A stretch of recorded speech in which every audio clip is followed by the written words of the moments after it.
सीमा की साड़ी रवि से होती है। रवि को नशे की बुरी लत लगी होती है। एक दिन अरे माँ, मेरा एक साइड का शरीर काम नहीं कर रहा है। मैं आज खेतों में कैसे जाऊंगा? अरे बेटा, ऐसा ना बोल। तेरे पापा के जाने के बाद से तू ही घर चलाने का सहारा है। मैं डॉक्टर को बुला लाती हूँ। देखिए बहन जी, रोहन के शरीर के एक साइड में लकवा है। अब वो कभी ट्रैक्टर नहीं चला पाएगा। घर में मंहूसियत का माहौल हो जाता है। लीजिए माँ जी, रोटी खा लीजिए। अरे बेटा, मुझे तो भविष्य की चिंता हो रही है। मेरा एक ही बेटा है और वो भी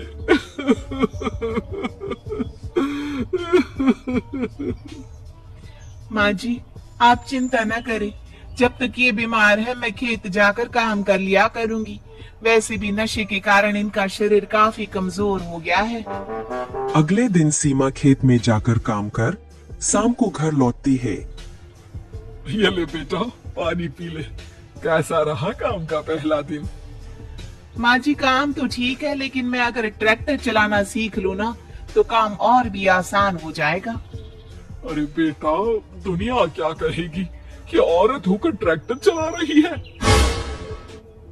माँ जी, या तो हम दुनिया देख ले या अपना घर, कोई बात नहीं। जब ये ठीक हो जाएंगे तो सब ठीक हो जाएगा। अरे बहू, जरा बाहर तो आना। जी माँ जी। बहू, तेरे मामा जी आए हैं, तूने बुलाया था ना? हाँ माँ जी, वो मामा जी ना आज से मुझे ट्रैक्टर चलाना सिखा। सीमा मामाजी से ट्रैक्टर चलाना सीखती है। वो मन लगाकर खेतों में काम करती है।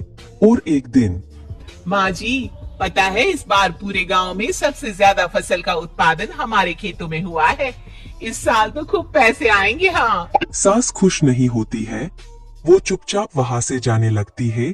तभी सीमा उसे रोक लेती है।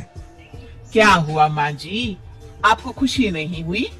बेटा, आज डॉक्टर साहब बोल रहे थे कि रोहन के ठीक होने के लिए 5 लाख रुपए की जरूरत है। समझ नहीं आ रहा क्या करूं। सीमा शांत हो जाती है। अगले दिन सास सीमा के पास आती है। बेटा, ये मेरे गहने हैं। इसे अपने गहनों के साथ जोड़कर सुनार को दिया। जितने पैसे हो लिया, डॉक्टर को आज ही देने हैं। सीमा अपने गहने और सास के गहनों को लेकर दुकान में बेचकर पैसे लेकर घर आ जाती है। माँ जी, सिर्फ 3 लाख रुपए का ही इंतजाम हो पाया है। बाकी के पैसे कैसे आएंगे? बेटा, अब तो एक ही चारा है, हमें जमीन भी बेचनी पड़ेगी।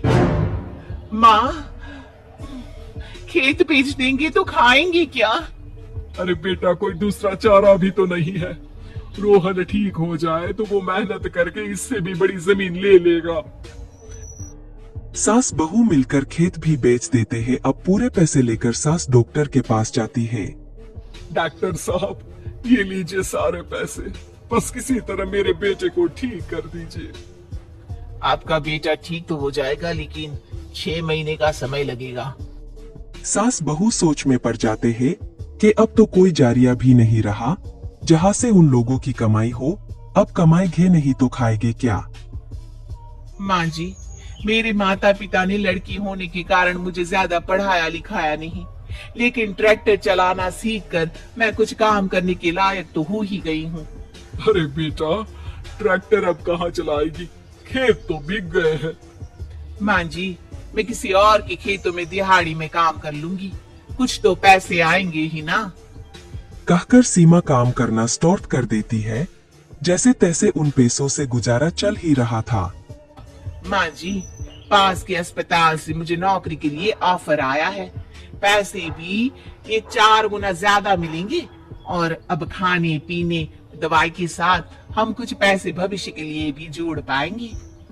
लेकिन काम क्या है बहू? माँ जी, मुझे अस्पताल की एम्बुलेंस चलानी है। अरे, तू तो मेरी बहू नहीं, बेटा है बेटा। जरूर जा बेटा। और हाँ, तूने पूरे गांव में एक मिसाल कायम कर दिया कि हर काम हर कोई कर सकता है। उनके लिए लड़की या लड़का होने की कोई जरूरत नहीं। सीमा मन लगाकर काम करना शुरू कर देती है। आगे जाकर